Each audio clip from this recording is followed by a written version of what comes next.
தமிழர்களின் number one choice Tamil matrimony.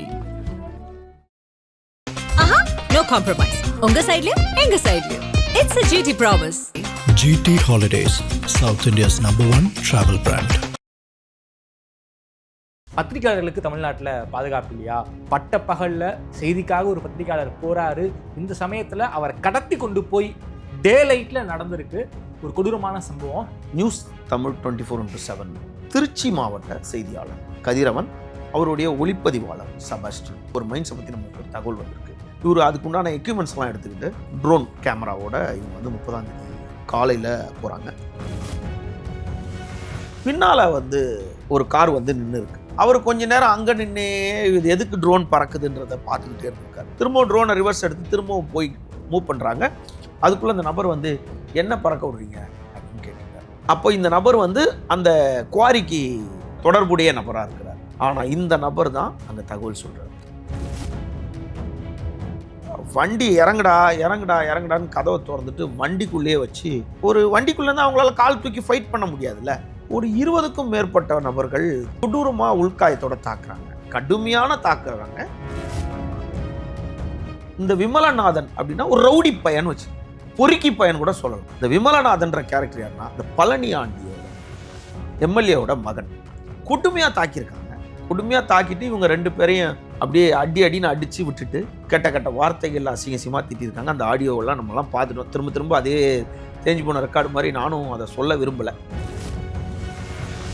இதுக்கு நடுவில் அந்த பொறுக்கி பைய ரவுடி பையன் திரும்ப அவனை சொல்கிறேன்னா, பெட்ரோல் பங்க்ல போயிட்டு அங்கே ஸ்பாட்ல இருந்த பெட்ரோல் பங்க்ல போய் அண்ணே 1 மணி நேரம் சிசிடிவி அழிங்க அப்படின்றாப்புல. இல்லை விமல் பேசணுமா அப்படின்னு சொல்லிட்டு ஃபோன் அந்த பெட்ரோல் அண்ணே இந்த 1 மணி நேரத்துக்கு மட்டும் கொஞ்சம் டெலிட் பண்ணுறீங்க, யாருன்னா வந்து கேட்பாங்கண்ணே, கொஞ்சம் டெலிட் பண்ணி விட்ருங்கண்ணே.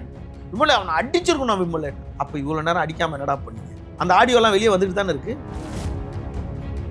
ஸ்ரீரங்கம் தொகுதியோட திமுக சட்டமன்ற உறுப்பினர் பழனியாண்டி, அவர் மீது பல குற்றச்சாட்டுகளோட இந்த சம்பவம் வந்திருக்கு. அது முதல்வர் அவரை நடவடிக்கை எடுக்கணும். இனி அவர் எதிர்காலத்திலே அவர் எம்எல்ஏ ஆகவே முடியாது. முதல்வர் வந்து இதெல்லாம் பெரிய இடம் போயிடுச்சு. இனிமேட்டு பழனியாண்டி எம்எல்ஏன்ற ஆசையை விட்டுருனா அவங்க பையனை ரிமாண்ட் பண்ணும். ஆதநேயர்களுக்கு அன்பு வணக்கம். இன்று நம்மோடு பத்திரிகையாளர் திருமதி விமலேஸ்வரன் அவர்கள் உள்ளார். வணக்கம் மெல் சார். வணக்கம். நல்லா இருக்கீங்களா? கடந்த 30ஆம் தேதி கரூர் மாவட்டம் கிருஷ்ணராயபுரத்தில் ஒரு சட்டவிரோதமாக ஒரு குவாரி இயங்கிக்கிட்டு இருக்கு. அந்த குவாரியை நடத்துகிறவர் திமுக எம்எல்ஏ பழனியாண்டி. ஸோ இதை வந்து அங்கே இருக்கக்கூடிய நியூஸ் தமிழ் செய்தியாளர் வந்து அதை செய்தி ஆக்குறாரு. ஸோ ஹெட் ஆஃபீஸில் இருந்து அவருக்கு அசைன்மெண்ட் கொடுத்து ஃபீல்டுக்கு போகிறாரு. ட்ரோன் கேமராவை பறக்க விட்டு விஷுவல்ஸ் எடுக்கிறாங்க. இந்த ட்ரோன் பறந்த உடனேயே எம்எல்ஏக்களுடைய ஆதரவாளர்கள் அந்த ரிப்போர்ட்டர் கூட இருந்த கேமராமேனை கடத்தி கொண்டு போய் மிக கடுமையான டார்ச்சர் பண்ணியிருக்காங்க, அடிச்சிருக்காங்க. அது ஒரு மிகப்பெரிய ஒரு செய்தியாக மாறுது. தமிழ்நாடு முழுமைக்கும் ஒரு மிகப்பெரிய செய்தியாக மாறுது. அதுக்கப்புறம் ஒரு ஹாஸ்பிட்டலில் அட்மிட் பண்ணியிருக்காங்க.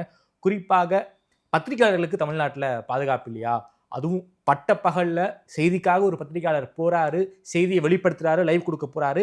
இந்த சமயத்தில் அவரை கடத்தி கொண்டு போய் டே லைட்டில் நடந்திருக்கு ஒரு கொடூரமான சம்பவம். என்ன நடந்திருக்கு? குறிப்பாக பல ஆடியோவெல்லாம் நம்மளை வந்து சோஷியல் மீடியாவில் பார்க்க முடியுது. காது கூசுது. அந்த ஆடியோ நம்மளால் கேட்கவே முடியல. அந்தளவுக்கு ரொம்ப ஆபாசமான சொற்களில் வந்து ரொம்ப திட்டுறாங்க. சோஷியல் மீடியாவில் கடுமையான விரலாக போய்கிட்டு இருக்கு. இந்த கரூர் சம்பவம் என்ன சார் நடந்திருக்கு? அதை பற்றி கொஞ்சம் விரிவாக சொல்லுங்கள் சார். அதாவது இந்த சம்பவத்தை நம்ம வந்து பேசலாமா இல்லை கடந்து போகலாமா அப்படின்ற மாதிரி எடுத்துக்க முடியாது. ஒரு பத்திரிகையாளராக வந்து அதாவது தனக்கு வேண்டாதப்பட்ட நபர்கள் தாக்கப்படும் போது, பாதிக்கப்படும் போது அவர்கள் மீது குற்றம் சுமத்திட்டு தனக்கும் தன்னை சார்ந்தவர்களுக்கும் அந்த பிரச்சனை நடக்கும்போது பத்திரிகையாளர் சுதந்திரம் பறிக்கப்படுது, குரல் வழியை நரைக்கப்படுது அப்படின்ட்டு உட்காந்துக்கிட்டு கதையாக சலாகிச்சு எழுதக்கூடிய மூத்த பத்திரிகையாளர்கள் பலருக்கு வந்து மாதிரிலாம் நம்மளால் இருக்க முடியாது. ஏன்டா அந்த உணர்வுன்றது ஒரு துளியாவது இருக்கும். அப்படின்றதுனால இந்த விஷயத்தை வந்து நிச்சயமாக பேசி ஆகணுன்ற ஒரு முடிவுக்கு வரும்போது, சரி என்ன தான் நடந்திருக்கு, உடனே பேச வேண்டான்னு தான் இதுக்குண்டான இவ்வளோ காலத்தை நம்ம எடுத்தது. அன்னையிலேருந்து நம்ம அந்த விஷயத்தை முதல்லேருந்து கூர்ந்து கவனிச்சுட்டே வரோம். அதாவது நீங்கள் சொன்ன மாதிரி திருச்சி மாவட்டம் ஸ்ரீரங்கம் தொகுதியோட எம்எல்ஏ சட்டமன்ற உறுப்பினர், திமுக சட்டமன்ற உறுப்பினர் பழனியாண்டி, அதாவது பழனியாண்டி அவருடைய அவர் மீது பல குற்றச்சாட்டுகளோட இந்த சம்பவம் வந்திருக்கு. என்னென்னா, நியூஸ் தமிழ் 24x7 அதாவது திருச்சி மாவட்ட செய்தியாளர், இங்கே அதுதான் முக்கியமான விஷயம். திருச்சி மாவட்ட செய்தியாளர் கதிரவன், அவருடைய ஒளிப்பதிவாளர் செபாஸ்டின் அப்படின்னு சொல்லிட்டு இவர்கள் இருவருமே வந்து நிறைய இடத்துக்கு, அதாவது திருச்சியில் இருக்கவங்க ஏன் கரூர் போனாங்க அப்படின்ற ஒரு கேள்வி வரும். இதே திருச்சியிலேருந்து இவங்க புதுக்கோட்டையில் போய் சில செய்தி எடுத்திருக்காங்க. அதே மாதிரி குளித்தலையில் போய் எடுத்திருக்காங்க. பல இடங்களில் போய் செய்தி எடுத்திருக்காங்க.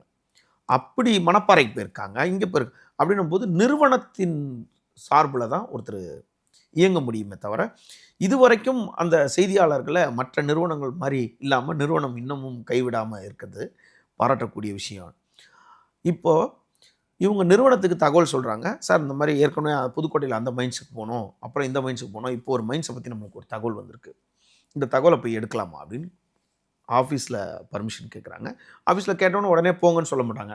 இருங்க மேடம், எடிட்டர்கிட்ட கேட்குறேன், மேல் இடத்துல கேட்குறேன் அப்படின்னு கேட்டு எல்லாரோட ஒப்பீனியன் வாங்கிட்டு இவர் அதுக்குண்டான எக்யூப்மெண்ட்ஸ்லாம் எடுத்துக்கிட்டு ட்ரோன் கேமராவோட இவங்க வந்து 30ஆம் தேதி காலையில் போகிறாங்க.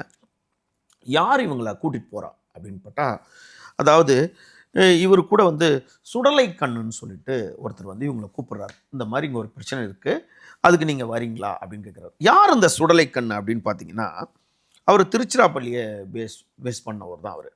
அவர் பார்த்தீங்கன்னா காவேரி நீர்வள ஆதார பாதுகாப்பு சங்கம் அப்படின்றத ஒன்று வச்சுருக்காரு. ஓகே, அதோட தலைவராகவும் அந்த சுடலை ஆண்டி தான் இருக்கார். அவருடைய குறிஞ்சி நகர் 2nd ஸ்ட்ரீட்டில் அவருடைய அலுவலகம் இருக்குது. அவரையும் கூப்பிட்டுக்கிட்டு அவருடைய வழக்கறிஞர் திருமலை அப்படின்னு ஒரு வழக்கறிஞரை கூப்பிட்டுட்டு இன்னொரு நபரையும் கூப்பிட்டுட்டு இவங்க 2 பேரையும் போகிறாங்க. போகும்போது அவங்க இருவேறு காரில் வராங்க. வந்த உடனே அந்த கரூர் கிட்ட வரும்போதே ஒரே காரில் எல்லாம் பயணம் செய்திடலான்ட்டு அங்கே விட்டுட்டு அந்த 5 பேரும், இந்த கேமராமேன், ஒளிப்பதிவாளர், அந்த சுடலை கண்ணு, அவருடைய வழக்கறிஞர், கூட இன்னொருத்தர், இவங்க 5 பேருமே வந்து ஐக்ராஸ்ன்ற ஒரு வண்டின்னு நினைக்கிறேன், நினைமா ஐக்ராஸாக தான் இருக்கும். அந்த வண்டியை 5 பேரும் ஒரு இடத்துக்கு போகிறாங்க. பட்டு ஒரு மைன்ஸ் கிட்ட அவங்க போவே இல்லை. ஓகே, அந்த மைன்ஸ் கிட்ட போவே இல்லை. அதாவது கரூர் மாவட்டம் கிருஷ்ணராயபுரம் வட்டம், அந்த இடத்துக்கு பேர் வடக்கு சிவாயம் அப்படின்றது. வடக்கு சிவாயம்ன்ற பகுதி தான் அது வந்து வடக்கு சிவாயம்ன்ற கிராமம்.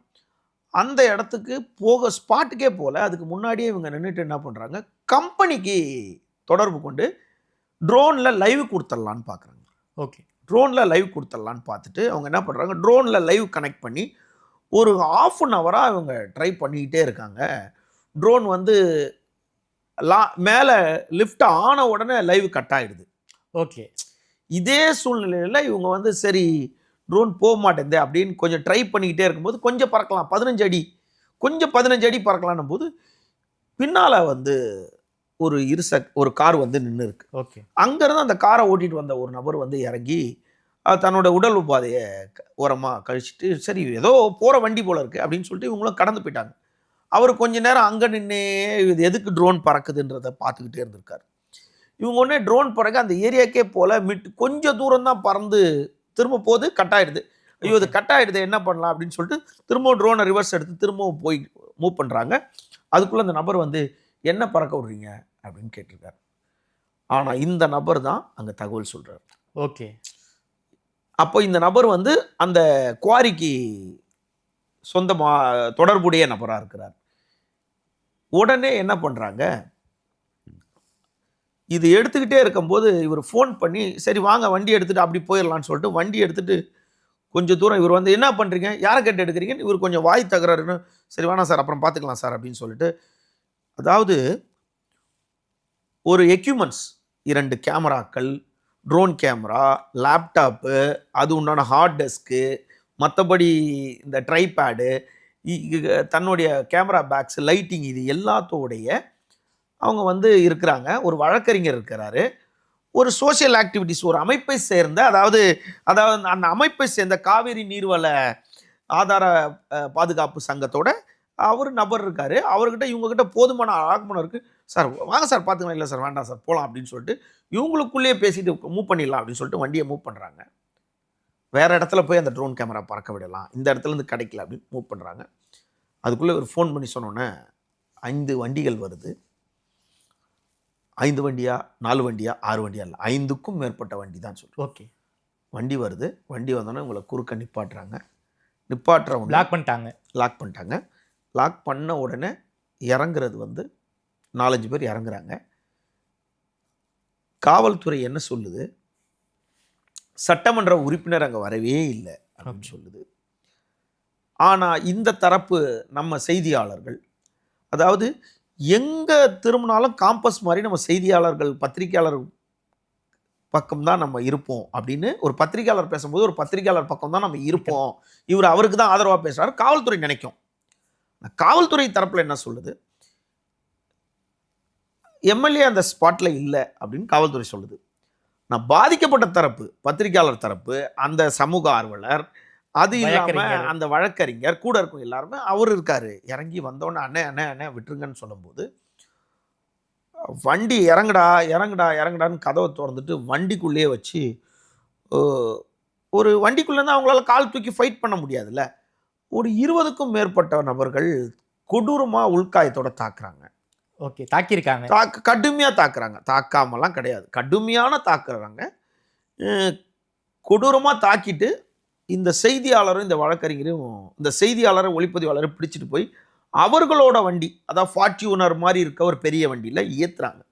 ஏற்றி இவர்கள் இருவரையுமே கையால் வந்து கொடுமையாக 20 பேர் தாக்கிக்கிட்டே இருக்காங்க. உள்காயமே வயிற்றில் குத்துவாங்க, என்ன பண்ணுவாங்க, குத்தும் போது எங்கே முகத்தில் குத்துனா 2 குத்து குத்துனோன்னா முகம் கிழிஞ்சிரும். உடல்லையும் வயிற்றுலையும் முதுகுலையும் குத்துறாங்க, தர்மடி, அதாவது அப்படி அடிக்கிறாங்க. அப்போது அந்த சுடலை கண்ணுன்னு ஒருத்தர் இருக்கார் பார்த்தீங்களா, அந்த காவேரி நீர்வள ஆதார பாதுகாப்பு சங்கத்தோட அந்த சுடலை கண்ணை மட்டும் என்ன பண்ணுறாங்க, டக்குன்னு அந்த வண்டியில் அந்த இரும்பு ராடு எடுத்து தலையில் தாக்கிறாங்க. தலையில் தாக்கணும்னா அவருக்கு மட்டும் தையல் போட்டு அவர் தலையில் கட்டு போட்டிருக்க மாதிரி. இப்படி என்ன பண்ணுறாங்க, கடத்தல்ன்றது எப்படி கடத்தல்னா, உங்களை நான் கடத்திட்டு போய் இந்த ரூமில் வச்சு அடைக்கிறது கடத்தல் கிடையாது. உங்களை இந்த ரூமில் அடைக்கிறதுக்கு இந்த முயற்சி பண்ணாவே அது கடத்தல் தான். அப்போது அவர்கள் கார்லேருந்து நீ இன்னொரு காரில் வந்து உங்கள் காரில் அவரை கொண்டு வந்து ஏற்றுறீங்கன்னாவே கடத்தல் தான். இந்த ரூமை விட்டு நான் இழுத்துட்டு போனாவே கடத்தல் தான். இதுதான் சட்டம் சொல்லுது. இப்போது விமலநாதன் ஒரு கேரக்டர் யார் இவர்னா, நியாயமாக நான் சில வார்த்தைகளை கவனமாக பிரயோகிப்பேன். அதாவது இந்த விமலநாதன் அப்படின்னா ஒரு ரவுடி பையன் வச்சுங்க, பொறுக்கி பையன் கூட சொல்லலாம், ஓகேவா. இந்த விமலநாதன்ற கேரக்டர் யாருன்னா இந்த பழனி ஆண்டியோட எம்எல்ஏவோட மகன். இவர் என்ன பண்ணியிருக்காரு, இவரோட ஆட்கள் வந்தவர் கொடுமையாக தாக்கியிருக்காங்க. தாக்கிட்டு ரிப்போர்ட்டரையும் கூட இருந்தவங்களையும் தாக்கியிருக்காங்க. கொடுமையாக தாக்கிட்டு இவங்க 2 பேரையும் அப்படியே அடின்னு அடித்து விட்டுட்டு அவர்கள் இனிமேட்டு வராதிங்கன்னு கெட்ட வார்த்தைகள் அசிங்கமாக திட்டிருக்காங்க. அந்த ஆடியோவெல்லாம் நம்மலாம் பார்த்துட்டோம். திரும்ப அதே தேஞ்சு போன ரெக்கார்டு மாதிரி நானும் அதை சொல்ல விரும்பலை, எல்லாருக்குமே தெரியும். சமூக வலைதளத்தை ஃபாலோ பண்ணுற அனைவருக்குமே அவங்க என்னென்ன பேசினாங்க, ஒரு 2 நிமிஷம் காது கொடுத்து கேட்க முடியாது. பீப்பு ஃபுல்லாகவே பீப் போடுற மாதிரி இருக்கும். இதில் ஒரு வேடிக்கை என்னென்னா, ஆளும் தரப்பு பற்றி தான் எப்பயுமே காவல்துறை தன்னுடைய கடமையை செய்யும். இதில் காவல்துறை குற்றவாளி கிடையாது. எப்படின்னா, இது காவல்துறை ஒரு பத்திரிகையாளரை தாக்கியிருந்தாலும் நம்ம வந்து அது என்ன காரணம்னு பார்ப்போம். அப்போது ஒபேமை ஆர்டர், காவல்துறைன்றது ஒபேமை ஆர்டர். கான்ஸ்டபிளுக்கு எஸ்ஐ கொடுக்கணும் ஆர்டர், எஸ்ஐக்கு இன்ஸ்பெக்டர் கொடுக்கணும், இன்ஸ்பெக்டருக்கு ஏசி கொடுக்கணும், ஏசிக்கு டிஎஸ்பி கொடுக்கணும், டிசி கொடுக்கணும். இப்படி போகும்போது அந்த இவங்களுக்கெல்லாம் அந்த சட்டமன்ற உறுப்பினர் அங்கே லோக்கலில் இருக்கவர், அப்போ ஆளுங்கட்சி இன்ஃப்ளூயன்ஸ் அப்படின்னும் போது அவங்க ஆதாரங்கள், போதுமான ஆதாரங்கள். இதுக்கு பலவீனம் எங்கே ஆனதுன்னா, இந்த செய்தியாளருக்கும் இந்த ஒளிப்பதிவாளருக்கும் யாருமே அப்போது உடனடியாக குரல் கொடுக்கல. ஏன் அப்படின்னா, இதை வெளிப்படையாக நம்ம சொல்லிடணும். தீபாவளி, பொங்கல், வருடப்பிறப்புக்கு எல்லாத்திற்குமே செய்தியாளர்கள்ன்றவங்க நம்ம இந்த கல்குவாரியை போய் பார்த்து கேவலமான விஷயத்தை சொல்லும் போது கேவலமான விஷயமா இருந்தாலும் அவங்களுக்கு உண்டான ஒரு கவர் கலாச்சாரம்னு ஒன்று இருக்குது, அதில் கொடுத்தோன்னே வந்துடுறாங்க. அப்போது இந்த 2 நபர்கள் இவ்வளோ ஆவணங்களோட அங்கே போயிருக்காங்க. அப்போது இவங்கள மாதிரி நம்ம பண்ண முடியல. அப்போ இவங்களை என்ன பண்ணணும், இவங்களை அக்யூஸ்டாக ஆக்கிடணும். இவங்க பணம் கேட்க தான் போனாங்க. பணம் கேட்க போகிறவன் ஒரு சேனலில் சொல்லிட்டு கூட்டிகிட்டு போவானா? அப்படி அந்த சுடலை கண்ணு தான் போயிருந்தான்னா அந்த சுடலை கண்ணு ஏன் மீடியாவை கூட்டிகிட்டு போகிறாரு? அவருக்கு தெரிஞ்ச தனியாக போயிருக்கலாம், பஞ்சாயத்துக்கு ஆளுக்கு கூட்டிட்டு போயிருக்கலாம், இல்லை அவரோட அட்வொகேட்ஸை கூட்டிகிட்டு போயிருக்கலாம். அப்போது ஏன் சரியாக ஆடலை, மேடை கோணலாக இருந்துச்சு அதனால நான் சரியாக ஆடலைன்ற மாதிரி நீ உன்னால் பேச முடியலன்னும் போது அவர்கள் மேல் அவங்க எதுக்கு அங்கே போனாங்க, இவங்க எதுக்கு இங்கே போனாங்க? திருச்சி ரிப்போர்ட்டர் ஏன் கரூருக்கு வந்து திருச்சி ரிப்போர்ட்டர் ஏன் கரூர், ஏன் திருச்சி ரிப்போர்ட்டர் கரூரில் போய் செய்தி எடுக்கக்கூடாது சட்டம் இருக்கா? நான் அவங்க நிறுவனம் சொல்கிறதா அவர் செய்தி தருவாங்க எங்கே வேணாலும், ஓகேவா? கரூரில் ரிப்போர்ட்டர் இல்லைன்னா என்ன பண்ணுவாங்க? ஏன் அதாவது நிறைய உதாரணம் காட்ட முடியும், நிறைய உதாரணம் காட்ட முடியும். ஒரு ஒரு காவல் நிலைய எல்லைக்கு பக்கத்தில் தப்பு நடக்கும்போது அந்த காவல் நிலையம் செய்யாத ஸ்பெஷல் டீம் வெளியே அந்த டிசி ஸ்பெஷல் டீம் போய் தூக்கிட்டு வரும். நேராக விஷயத்துக்கே போயிடலாம். அதாவது கரூர் மாவட்டம் கிருஷ்ணராய, இதெல்லாம் ஆவணங்கள் தான். கரூர் மாவட்டம் கிருஷ்ணராயபுரம் வட்டம் சிவாயம் வடக்கு வருவாய் கிராமத்தில் ரத்னகிரீஸ்வரர் ப்ளூ மெட்டல்ஸ் அப்படின்னு சொல்லிட்டு ரத்னகிரீஸ்வரர் ப்ளூ மெட்டல்ஸ் அப்படின்னு சொல்லிட்டு ஒரு கம்பெனி வந்து இயங்கிட்டு வருது. ரத்னகிரீஸ்வரர் ப்ளூ மெட்டல்ஸ் அதோட ப்ரொப்ரைட்டர் யாருன்னு கேட்டால் mister M Palaniyandi MLA, Sivayam north village, Ayyarmalai post Karur. இது ஒரு கம்பெனி கான்ட்ராக்ட் எடுத்திருக்கு. ஓகே. இன்னொரு கம்பெனி என்ன எடுத்திருக்குன்னா நவமணி மைன்ஸ் அப்படின்னு சொல்லிட்டு ஒரு கம்பெனி கான்ட்ராக்ட் எடுத்திருக்கு. நவமணி மைன்ஸ் பிரைவேட் லிமிடெட். இதோட மேனேஜிங் டைரக்டர் யாருன்னு கேட்டால் நிறைய பேர் இருக்காங்க. அதில் ஒருத்தர் பி மணி. இவர் டோர் நம்பர் 5/898 அழகு நகர் திருச்சி ரோடு நாமக்கல்ல இருக்கார். இவங்க 2 பேரும் எங்கே போய் எடுத்திருக்காங்க அப்படின்னா இந்த ரத்னகிரீஸ்வரர் ப்ளூ மெட்டலுக்கு சொந்தமான கிரஷர் ஸ்ரீரங்கம் சட்டமன்ற தொகுதி எம்எல்ஏ பழனியாண்டி என்பவருக்கு சொந்தமானது. மேற்படி ரத்னகிரீஸ் ப்ளூ மெட்டல்ஸ் நிறுவனத்திற்கு பழனியாண்டி அடுத்து நிர்வாக இயக்குனர். அது இல்லாமல் புலையன், அந்த சிவாயம் வடக்கு கிராமத்தோட புலையன் 2/2 அமைந்துள்ள குவாரியில் இருந்து வெட்டி எடுக்கப்பட்ட கிரஷருக்கு எப்போ கொடுத்துருக்காங்க இந்த கிரஷர்னு கேட்டால் 10/1/2014 குத்தகை எடுத்திருக்காரு. 2014 குத்தகை எடுத்திருக்காரு. 10/1/2014. அதனால தானே அவர் 2021 எலெக்ஷன் எம்எல்ஏ ஆக முடிஞ்சிச்சு. அதுக்கு பணம் வேணும்ல அவருக்கு. இந்த 10/1/2014 இருந்து 9/7/2019 முடிஞ்சு போச்சு இந்த குத்தகை. 9/7/19 குத்தகை உரிமம் வழங்கப்பட்டு குவாரி குத்தகை முடிவுற்ற நிலையில் 5 வருஷம் தான் முடிவுற்ற நிலையில், அதாவது தமிழ்நாடு சிறு கனிம சலுகை விதிகள் 1959 விதி எண் 36A கீழ் இவர் மேல நடவடிக்கை எடுக்கணும். இவர் அதையும் மீறி எவ்வளவு எடுத்திருக்காரு அப்படின்னா இவருக்கு கொடுத்திருக்க அளவு எவ்வளவுன்னா 2.34.5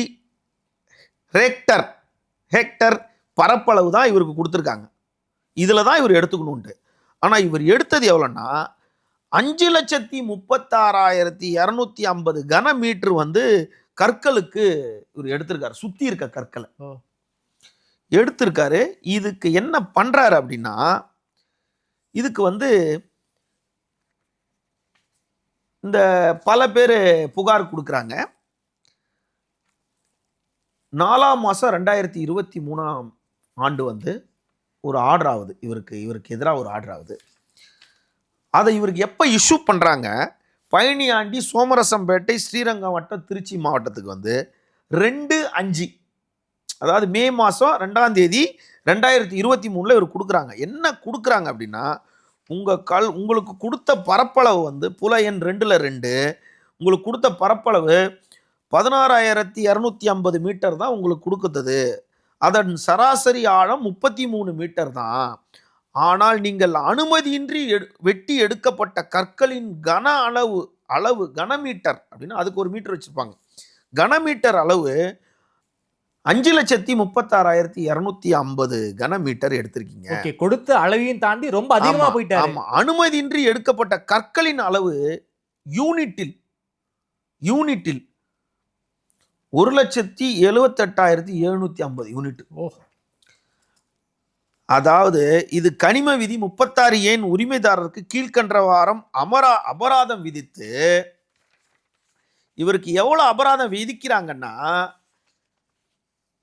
the cost of minerals 5.36,250 அதாவது அரசாணையின்படி மீட்டர் ஒன்றுக்கு 380 ரூபாய் 380 என மதிப்பு நிர்ணயம் செய்யப்பட்டு, அதுவே ரொம்ப கம்மி தான், 380 ரொம்ப மதிப்பு செய்யப்பட்டு மினரல்ஸுக்கு மட்டும் 20,37,75,000 அதுக்கப்புறம் சுத்தி இருக்க ஸ்டோன்ஸ் எல்லாம் எடுக்கிறதுக்கு 3,16,38,750 அது இல்லாம ப்ரோசிஜிங் சார்ஜ் ஏரியா அப்படின்னு ஒரு 750 சேர்த்து 23,54,14,500 ரூபாய் இவருக்கு அபராதம். ரூபாய் 23,54,14,500 மட்டுமே கணக்கீடு செய்யப்பட்டு கரூர் மாவட்டம் கிருஷ்ணராயபுரம் வட்டம் சிவாயம் வடக்கு கிராம பட்டாப்புல எண் 2/2 மொத்தம் 2.47 பரப்பளவில் சாதாரண கற்களை அத்துமீறி வெட்டி எடுத்ததற்காக திரு எம் பழனியாண்டி என்பவருக்கு அபராத தொகை விதித்து ஆணையிடுகிறது என்பதை வருவாய் கோட்டாட்சியர் அவர் கரூர் மாவட்ட ஆட்சித்தலைவர் அவர்களின் பரிந்துரையின்படி அவருக்கும் கொடுக்குறாரு, வட்டாட்சியர் கிருஷ்ணராயபுரத்துக்கும், அதாவது தாசில்தார் கிருஷ்ணராயபுரத்துக்கும் கொடுக்குறாரு, கிராம நிர்வாக அலுவலர் சிவாயம் வடக்கு கிராமத்துக்கும் கொடுக்குறாரு. அதுக்கு உண்டான ஆர்டர் தான் இது. ஏன்டா ஆவணம் இல்லாம பேசக்கூடாதுன்றதுக்காக மட்டும்தான் இது. இது 2023 5ஆம் மாசம் கொடுத்தது. அப்பவே 23 கோடி. அதன் பிறகு இவர் என்ன பண்றாரு, மறுபடியும் வெட்டி எடுத்திருக்காரா? மறுபடியும் வெட்டி எடுத்திருக்காரு. அந்த அபராத தொகையும் கட்டாம திரும்பவும் அத்துமீறி வெட்டி எடுத்திருக்காரு. இந்த காவிரி நீர்வள ஆதார பாதுகாப்பு சங்கம் கடந்த ஆண்டு தொடர்ந்து புகார் கொடுத்துக்கிட்டே இருக்கு. அதுக்கு முன்னாடி என்ன பண்றாங்க இவங்க, 2000 யாராருக்கெல்லாம் புகார் கொடுத்துக்கிட்டு இருக்காங்க, யாராருக்கெல்லாம் புகார் கொடுக்குறாங்கன்னா, என்ன நீதிமன்றம் என்ன உத்தரவு போடுதுன்னா, அதை எடுத்து இந்த எம்எல்ஏ மேல்முறையீடு போறாரு, மாவட்ட ஆட்சியர்கிட்ட மேல்முறையீடு போறாரு. மாவட்ட ஆட்சியர்கிட்ட மேல்முறையீடு செய்ய போகும்போதே என்ன ஆயிடுது, விசாரணை செய்யாம ஆட்சி அவங்க ஆட்சி இல்லை 3 வருஷம் அப்படியே கிடப்பிலே போட்டுறாங்க. இதெல்லாம் சிஎம் நாலேஜுக்கு போயிருக்குமா அப்படின்றது ஒரு கேள்விக்குறி தான். ஏதோ ஒரு முறையில் ஒருத்தன் குவாரி எடுக்கிறதெல்லாம் சிஎம் நாலேஜுக்கு போயிருக்குமான்னு ஒரு கேள்விக்குறி. அப்போ கடந்த 3 வருடமா இந்த நிலுவை மேல்முறையீடு மனு அப்படியே கிடப்பிலே இருக்கு, கலெக்டர் ஆபீஸ்லயே தூங்கிக்கிட்டு இருக்கு. ஆமா. அது இல்லாம மேற்படி பழனியாண்டிக்கு சொந்தமான குவாரி குத்தகை நிறைவடைந்த பின்னரும் கிறிஸ்தோர் இயங்கி வந்ததை சுத்தி சமூக ஆர்வலர் புகாரின் பேர்ல சென்னை தேசிய பசுமை தீர்ப்பாயம் ஒரு ஆய்வு செய்து அதுக்கு என்ன பண்றாங்க, அந்த ஆய்வுக்கு சென்னை உயர்நீதிமன்றத்தில் வழக்கு தொடர்றாங்க ஒருத்தங்க. ஓகே. தொடர்ந்த உடனே சென்ட்ரல், அதாவது மத்திய மாசு கட்டுப்பாடு வாரியமும் தமிழ்நாடு மாசு கட்டுப்பாட்டு வாரியமும் மற்றும் தமிழ்நாடு மின்சார வாரியமும் கண்காணிப்பு பொறியாளர்னா சூப்பரண்ட் இன்ஜினியர் இவங்க 4 பேர் அடங்கிய குழுவை போட்டு இந்த குழுவின்படி அவர்கள் இத்தனை ஆண்டுகள் மின்சாரத்தை எவ்வளவு பயன்படுத்தியிருக்காங்க, அதாவது அந்த மின்சாரத்தை எவ்வளவு மின் நுகர்வை கொண்டு அதுல அந்த மின்சாரத்தை வச்சு எவ்வளவு வெட்டி எடுக்க முடியும் அப்படின்னு கணக்கெடுத்து இந்த கேஸ் ஒருத்தங்க போனாங்க, சுஸ்மிதான்னு சொல்லிட்டு அவங்க பேருன்னு நினைக்கிறேன். அவங்க 8வது கன்சர்ன் பார்ட்டியா 9ஆம் பார்ட்டியா, இவங்களோட சேர்த்து இதுல பழனியாண்டி 8வது பார்ட்டி, இவங்க எல்லாரும் சேர்த்து இந்த ஜட்ஜ்மெண்ட் எப்போ கொடுக்குறாங்க அப்படின்னா, இந்த ஜட்ஜ்மெண்ட் ஆக்சுவலா யாரா இருக்க போதா, the member secretary state level environment of assessment authority Panagal Maligai Saidapet, the district collectorate Karur, the member secretary Tamil Nadu pollution control board, the commissioner department of geology of mining industrial estate Alandur, district environment engineer Tamil Nadu pollution control போர்டுக்கும் போது, deputy director mines அவங்களுக்கு போது, the executive engineer Karur division circle Tamil Nadu generation of distribution corporation TNEB இதுக்கு போது. அது இல்லாமல் அவங்க கூட அதில் தெளிவாக ஒரு ஆர்டர் போடுறாங்க, 23 பக்கத்துக்கு ஒரு ஆர்டர் போடுறாங்க. மாண்புமிகு நீதியரசர் மதுரை பெஞ்சில், சென்னை உயர்நீதிமன்றம் மதுரை பெஞ்சில் மாண்புமிகு நீதியரசர் ஜஸ்டிஸ் புஷ்பா சத்யநாராயணன் அவங்க எப்போ போடுறாங்கன்னா, கடந்த ஆண்டு 2025 ஜனவரி 21ஆம் தேதி இந்த ஆர்டர் போடுறாங்க. ஓகே. அதாவது இவங்க எல்லாம் கமிட்டி போட்டு ஏற்கனவே 23 கோடியே சில்லறை இவங்க தரணும், அதுக்கு நடுவில் இவ்வளோ எடுத்திருக்காங்க. இதெல்லாம் சேர்த்து மாவட்ட ஆட்சியரோட சேர்த்து நீங்கள் எல்லாருமே இந்த கமிட்டி போட்டு அந்த இந்த 2 கம்பெனியில் ஒரு கம்பெனியில் என்ன ஆயிடுறாரு திடீர்னு பார்த்தா இதுக்கு நடுவில் மேற்படி பக்கத்தில் ஒரு கிராமத்துக்குள்ளே வந்துடுறாங்க. அதான் இவங்க தானே திறந்த வீட்டில் நாய் நுழைஞ்ச மாதிரி எல்லா இடத்துலையும் உள்ளே வந்துடுறாங்க. அதாவது ஆய்வு செய்ய ஆணை எடுக்கிறாங்க. இதற்கு பிறகு என்ன பண்ணுறாங்க, அதே இடத்துல சிவாயம் வடக்கு கிராமத்தில் புல எண் 8/2A 8/2B மற்றும் 10/2B மேற்படி ரத்னகிரீஸ்வர் ப்ளூ மெட்டல் நிறுவனம் திரும்பவும் 2021ஆம் ஆண்டு கிரயம் பெற்று அந்த இடத்த கிரயம் பெற்றுருது. கிரயம் பெற்று சட்டத்திற்கு புறம்பான வகையில் கற்களை வெட்டி எடுக்குது. மேற்படி திரும்ப வெட்டி எடுக்குது. ஆர்டரே வாங்கல, பர்மிஷனே கிடையாது, வேற இடத்துல. அதாவது கிரயம் பெற்று சட்டத்திற்கு புறம்பான வகையில் என்னது ஆர்டர் வாங்கலன்னு தானே அர்த்தம். இதை வெட்டி எடுக்கப்பட்டு பழனியாண்டி கிருஷ்ணருக்கு வந்தது. திரும்ப பழனியாண்டி கிருஷ்ணருக்கே வருது அரைக்கிறதுக்கு. அங்க எடுக்கிறது இவங்க தான், கிரஷருக்கும் இவங்க கிரஷருக்கே வருது. இதுக்காக அவங்களுக்கு தண்டம் விதிக்கப்பட்டதான் 23 கோடிக்கு அதிகமாக தண்டம் விதிக்கப்பட்டதுல மேற்படி சென்னை உயர்நீதிமன்றம் மதுரை அமர்வில் WP நம்பரு 2076/3/2025 படி வழக்கு தாக்கல் செய்து தொடர்புடைய 3 மாத காலத்துக்குள் நடவடிக்கை எடுக்கும் மாதிரி 8/8/2025 போடுறாங்க. திரும்ப போன வருஷம் 8/8/23 இல்லாம பிளஸ் 20 கோடி. ஆமா, அதாவது என்னன்னா 2/2க்கு 23 கோடி, அது இல்லாம இன்னொரு 20 கோடி. மாண்புமிகு நிதியரசர் புஷ்பா சத்யநாராயணன் நிதியரசர் அவங்க ஜனவரி 21 2025 ஒரு ஆர்டர் போடுறாங்க. அது இல்லாம இந்த வழக்கு போடுறாங்க. இது 8/8/2025 போட்டு 3 மாதங்களுக்குள்ள இதை நடவடிக்கை எடுக்கணும்னு போடுறாங்க. ஆனா 3 மாதங்களை கடந்து விட்ட நிலையிலும் எந்தவித பணி ஏற்கனவே கலெக்டர் கிட்ட கொடுத்த மேல்முறையீடே 3 வருஷமா தூங்கிட்டு இருக்கு. அதுக்கப்புறம் ஹைகோர்ட்டுக்கு வந்துதான் அந்த ஆர்டரை வாங்குறாங்க. அதுக்கப்புறம் இப்போ திரும்ப வாங்குறாங்க WP நம்பர்ல. இதுல ப்ளூ மெட்டல் கிரஷர் யூனிட் தொடர்ந்து சட்டத்திற்கு புறம்பா செயல்பட்டு கொண்டிருக்கு. அதுக்குண்டான அவங்க கொடுத்த புகார் தான் இந்த புகார். இது இல்லாம 21 ஜனவரி 2025 புஷ்பா சத்யநாராயணன் போட்ட ஆர்டர் காப்பியில தான் தெளிவா 61வது காலத்துல அவங்க தெளிவா சொல்லியிருக்காங்க. அதுல இந்த வழக்கை தொடுத்த நபர் violence has happened during the period when the applicant was partner of the firm.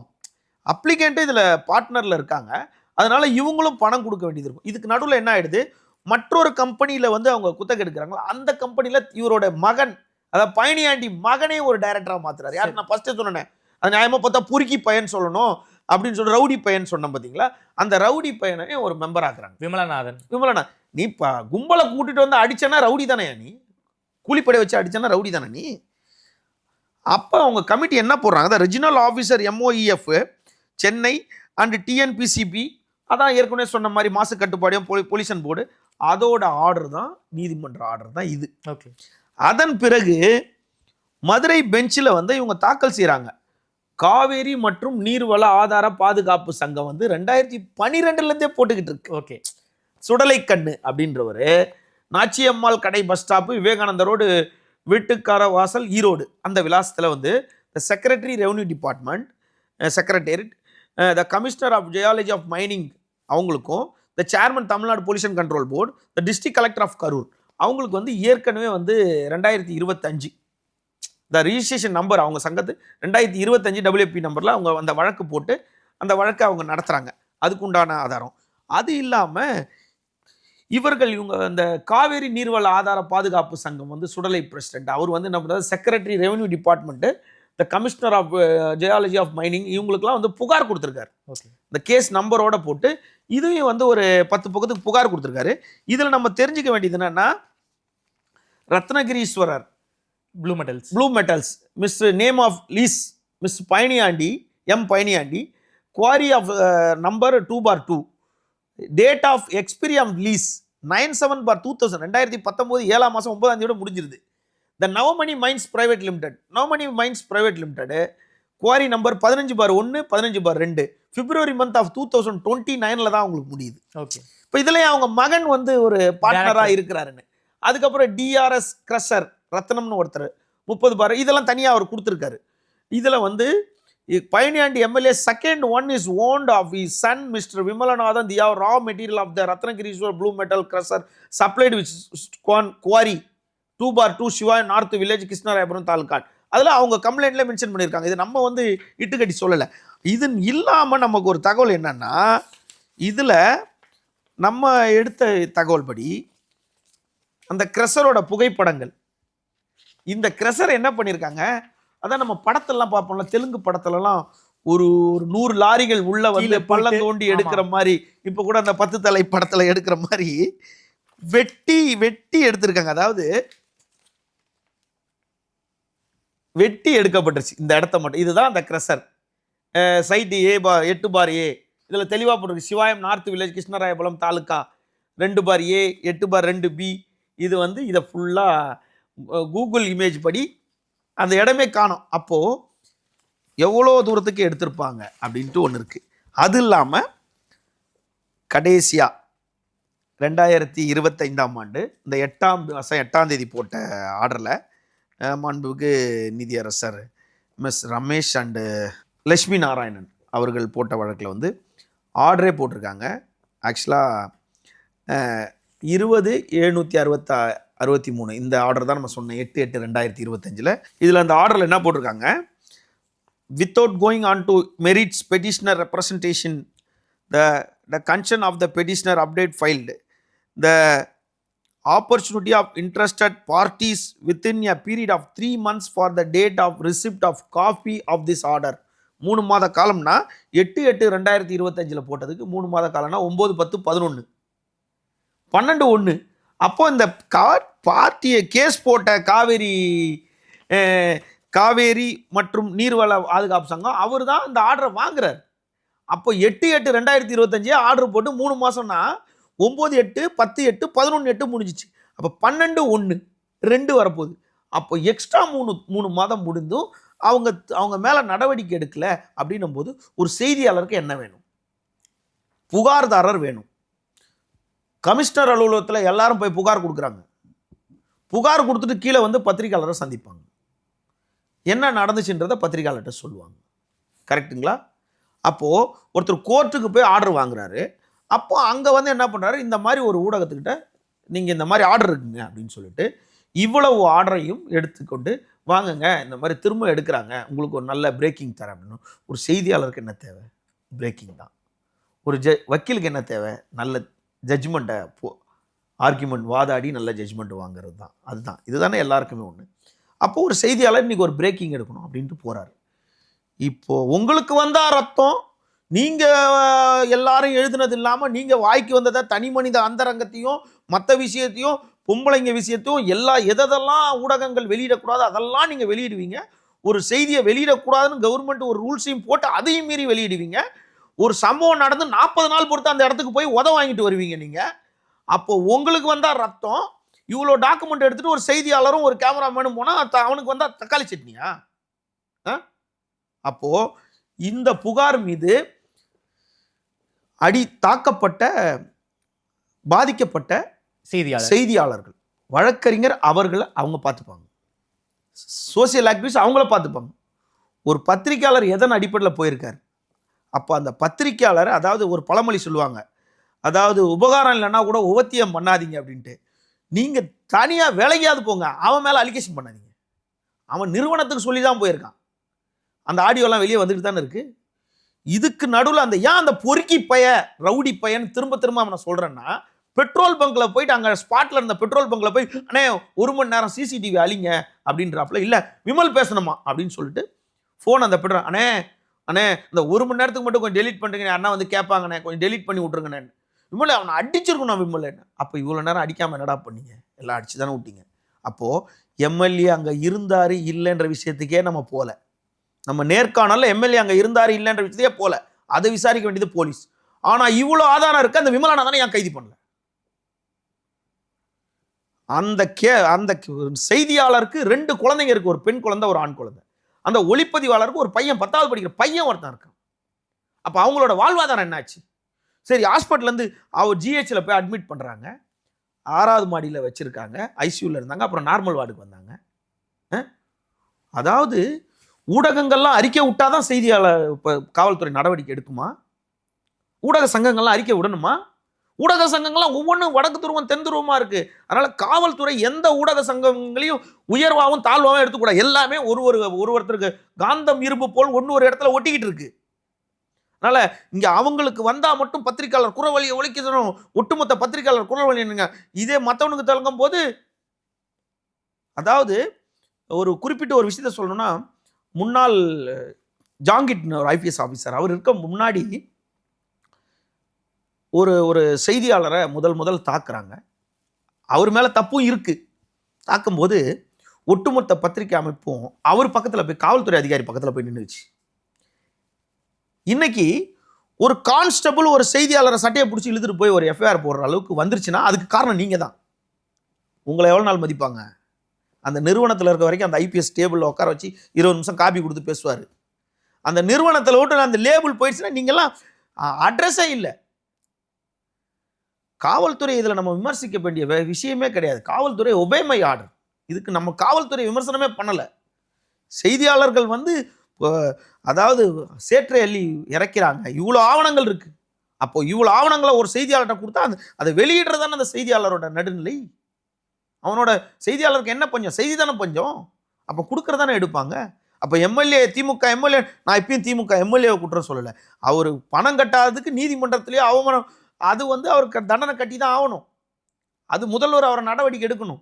இனி அவர் எதிர்காலத்திலே அவர் எம்எல்ஏ ஆக முடியாது, ஆகவே முடியாது. முதல்வர் இதெல்லாம் பெரிய இடத்துக்கு போயிடுச்சு. இனிமேட்டு பழனியாண்டி எம்எல்ஏன்ற ஆசையை விட்டுருனா அவங்க பையனை ரிமாண்ட் பண்ணணும். செய்தியாளர்கள் புகார் கொடுத்த தரப்புலேருந்து கொடுத்த புகார் மீது காவல்துறை என்ன நடவடிக்கை எடுத்துச்சு அப்படின்றது தெரியல நமக்கு. இப்போ இது போன்ற ஒரு ஆவணங்களை வைத்து கொண்டு தான் செய்தியாளர் அங்கே போயிருக்காங்க. அவர்கள் இவ்வளோ நீதிமன்றத்தில் ஆர்டர் வாங்கினவங்க போயிட்டு 2 கேமராமேனும் ஒரு ரிப்போர்ட்டர் ஒரு கேமராமேனும் கூட்டிகிட்டு போய் 1 கோடி ரூபாய் லஞ்சம் கேட்க போனான்னு சொல்லிட்டு, அப்போது கடைசியாக அந்த பழி எங்கே போடுவாங்க? பத்திரிக்கையாளர் மேலே போடுவாங்க. அது அவங்க வேலை. அது காவல்துறையில் அவங்க எங்ககிட்ட பணம் கேட்டாங்கன்னு புகார் கொடுக்குறாங்க. அதை விசாரிக்க வேண்டியது காவல்துறை வேலை. நீங்கள் ஏன் செய்தியாளர் ஏன் அவங்களுக்கு இது பண்ணுறீங்க? இப்போது நமக்கு அந்த கதிரவனும் செபாஸ்டியனும் உறவினர் கிடையாது. ஒரே நேர்கோடு தான் பத்திரிகையாளர்ன்ற ஒரே நேர்கோடு. இவ்வளோ ஆவணங்கள் இருக்குது. இன்னமும் ஆவணங்கள், வீடியோவுக்கு புகைப்படங்கள்லாம் இருக்குது. ரவுடி பொறுக்கி விமலநாதன் மீது நடவடிக்கை என்ன எடுக்கிறாங்க காவல்துறைன்றத ஏன்டா தாக்கப்பட்டிருக்காங்க. நாளைக்கு மருத்துவமனையிலேருந்து வீட்டுக்கு போய் இந்த உள்ளே இருக்க பெயினில் யாரோ உயிர் போயிடுச்சுன்னா அதுக்கு யார் கேஸ் ஆவாங்க? யார் பலிகேடாவாங்க? தாக்கப்பட்ட எய்தவர்கள் இருக்கும்போது அம்பை நம்மை குறை சொல்வதா? காவல்துறை சட்டப்படி தாக்கியவர்கள், அதுக்கு தலைமை ஏற்ற விமலநாதன் எல்லார் மீது நடவடிக்கை எடுத்து கைது செய்யணும்னு தான் இந்த நேர்காணல் மூலிமா அங்கே நடந்த சம்பவத்தை நம்ம சொல்கிறோம். ரொம்ப நன்றி விமல் சார். குறிப்பாக அந்த கரூர் கிருஷ்ணராயபுரம் குவாரியில் என்ன நடந்துச்சு, குறிப்பாக இல்லீகலாக பல வருஷமாக மைன்ஸ் நடத்தி ஒரு மிகப்பெரிய அரசுக்கு ஒரு நஷ்டத்தை ஏற்படுத்தியிருக்காங்க. அதன் காரணமாக கோர்ட்டே அவங்களுக்கு அபராதம் போட்டிருக்கு. அது மட்டும் இல்லாமல் டிஸ்ட்ரிக்ட் கலெக்டரும் அபராதம் போட்டிருக்காரு. அபராதத்தையும் கட்டாமல் மேல்முறையீடு பண்ணி அந்த மேல்முறையீடு கலெக்டர் ஆஃபீஸ் தூங்கிட்டு இருக்கு. அதையும் மீறி சட்டவிரோதமாக கனிம வளத்தை சுரண்டிக்கிட்டு இருக்காங்க. இந்த செய்தியை கேள்விப்பட்டு தான் அந்த செய்தியாளர் அங்கே போயிட்டு அந்த செய்தியை படம் பிடிக்கக்கூடிய சூழலில் இந்த சம்பவம் நடந்திருக்கு அப்படின்னு முழுக்க பின்னணியில் நடந்த விஷயங்களை வெளிப்படையாக பேசியிருக்கீங்க. செய்தியாளரை தாக்கிய எம்எல்ஏவுடைய மகன் விமல்நாதனை கைது பண்ணணும் அப்படின்னு பேசியிருக்கீங்க. கைது பண்ணுவாங்களா அப்படிங்கிறது $1 மில்லியன் கேள்வி. இந்த நேர்காணல் என்பது மிக முக்கியமான நேர்காணல். என்ன நடந்திருக்குங்கிறத பற்றி ரொம்ப விரிவாக பேசியிருக்கீங்க. நேரிலிருந்து நேரம் கொடுத்து பேசியமைக்கு நன்றி விமல் சார்.